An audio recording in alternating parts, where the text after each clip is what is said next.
यहाँ पर 60 वर्ष से ऊपर की कोई महिला ग्रामीण परिवेश में आप दिखा दीजिए जो कमर से झुकी हुई न हो। कोई महिला दिखा दीजिए जिसकी हाइट 5 फीट 5 इंच से ज्यादा हो। इतना माल न्यूट्रिशन है, इतना स्टारवेशन है नीचे।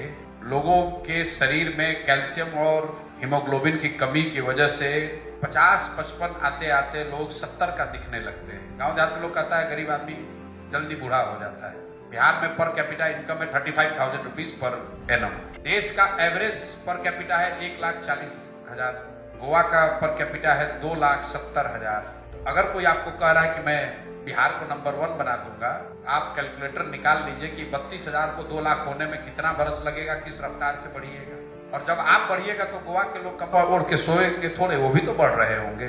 तो अगर आप बिहार के ग्रोथ की मॉडलिंग करेंगे अगले 20 साल, if we grow at the rate which has never ever been seen by any state in India, to come to the national average it will take us 10 years. इतना पीछे हम लोग छूट गए हैं।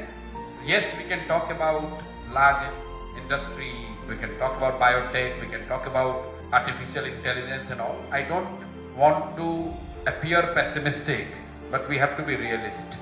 What you would see a transformational change is in education and complete stopping of distress migration.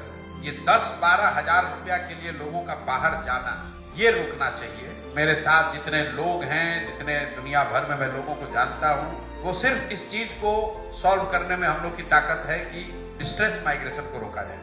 क्योंकि जब आपका बच्चा बाहर जाता है और जानवरों की तरह कहीं काम करता है तो आप बिहार और बिहारी प्राइड ये सब की बात मत कीजिए।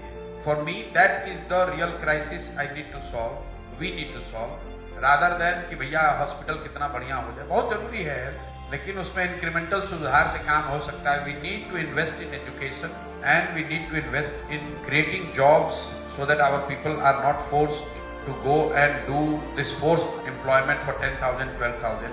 It's inhuman. Crisis है, लेकिन resources are always finite. Hence, you have to prioritize what you want to do. मुझे ऐसा लगता है बच्चों की यहाँ पढ़ाई और रोजगार, अगर ये 2 चीज हो जाए अगले 10 साल में, तो हेल्थ में आपको बाय डिफॉल्ट कुछ सुधार दिखेगा।